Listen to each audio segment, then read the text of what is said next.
you're watching Cait Straight Up, and I am Caitlin, and I'm going to show you the best way to grill a pork tenderloin today with an awesome marinade recipe. You guys are going to love it. It is summer. It is time to get out there on your patio and use your grill. And what better thing to grill up than a delicious pork tenderloin? With this marinade, it's going to taste really epic. It's not very hard. You guys are going to love it. So let's get started.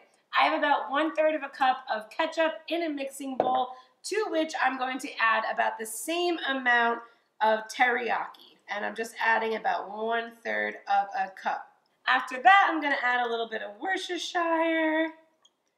Perfect. And then a little bit of garlic paste. It's actually, you could just buy garlic paste in the store like this, or I have a homemade recipe you could also use as well. And I just kind of do it to eye with the garlic paste because I love garlic.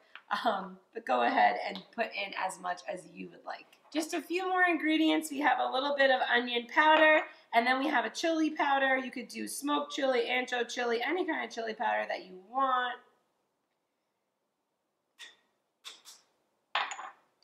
And then we are going to add in 2 tablespoons of molasses. Now molasses is super sticky, so you might have to kind of help that get in there. But it gives it a really nice flavor on the grill. It's worth it, just messy. So I'm just gonna give this a little stir, and then we have 2 final ingredients.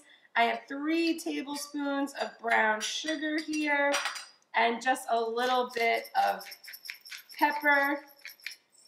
And I'm just gonna mix it up really well before I get my pork. So our marinade is mixed really well. You'll see the consistency here. It's a little thick, but also super liquidy, and it's ready to go over our pork tenderloin. So this is just an organic pork tenderloin from Wegmans, and I'm just gonna pour over my marinade like so. So you're gonna wanna just make sure that this is spread nice and good over your pork tenderloin, and that every little bit of that tenderloin is covered in this delicious marinade.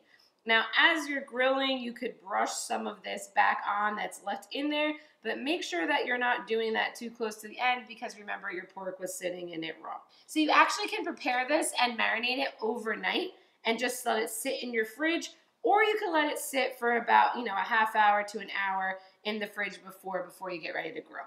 So we get it all marinated, we let it sit for a little bit, soak up these flavors, and then out to the grill we go. So then it's time to get our grill going. We're gonna make sure that our grill is on high, and then we're gonna give it a good old spray so our pork doesn't stick. We're then gonna slap this down and let it grill for about 20 to 25 minutes. It does depend on the size of your pork tenderloin, but that should be about the expected cook time. Now, when you're grilling, you can either choose to put it on some direct heat right away to get some good fresh grill marks on it, or you could keep it a little bit off of the direct heat if you don't want it to be too charred. The goal is to have a nice charred, kind of crispy coating on the outside of the pork, and your pork to be fully cooked at the center. You'll know that your pork is done when it is 145 degrees in the center there, and like I said, you got that nice grilled chard on the outside. And after that, you have yourself a delicious grilled pork tenderloin that was super easy, and that marinade is something special. I'm kind of upset I shared it with you. You guys are going to really love it. Make sure to subscribe to Cait Straight Up for more fun recipes like this one every Tuesday. Find me on Instagram, Cait Straight Up Cooking, and I will see you next time. Bye-bye.